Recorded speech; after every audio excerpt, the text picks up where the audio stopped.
इंदिरा एकादशी की कथा के बिना पूर्ण नहीं होता। व्रत सुनने मात्र से मिल जाता है पूरा फल।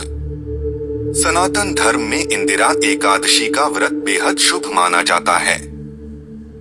साल में कुल 24 एकादशी तिथि पड़ती हैं, जिसमें सभी एकादशी का अपना एक विशेष महत्व है।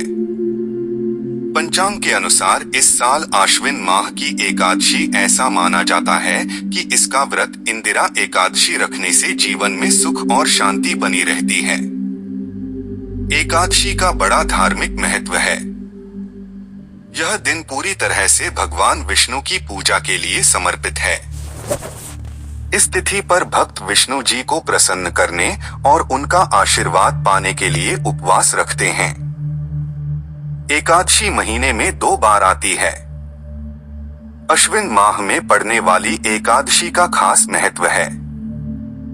इस एकादशी की सबसे खास बात यह है कि यह पितृपक्ष के दौरान पड़ रही है। इंदिरा एकादशी व्रत कथा। पौराणिक कथाओं के अनुसार सतयुग में इंद्रसेन नाम का एक राजा था, जो महिष्मती नगरी में राज्य करता था।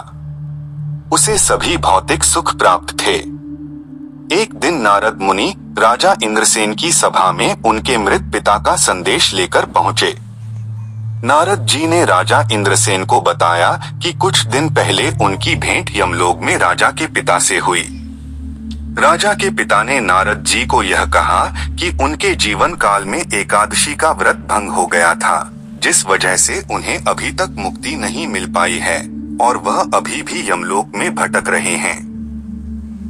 यह संदेश सुनकर राजा बहुत ही दुखी हो गए और उन्होंने नारद जी से अपने पिता को मुक्ति दिलाने का उपाय पूछा, जिसका हल निकालते हुए नारद जी ने बताया कि अगर वह अश्विन माह में पड़ने वाली इंदिरा एकादशी का व्रत रखते हैं तो इससे उनके पिता को सभी प्रकार के पापों से मुक्ति मिल जाएगी, साथ ही बैकुंठ धाम में स्थान प्राप्त होगा।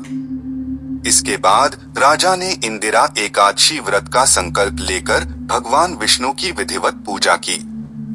साथ ही राजा ने पितरों का श्राद्ध किया, ब्राह्मण भोज और उनके नाम से क्षमता अनुसार दान पुण्य भी किया, जिसके परिणाम स्वरूप राजा के पिता को मुक्ति मिल गई और उन्हें मोक्ष की प्राप्ति हुई।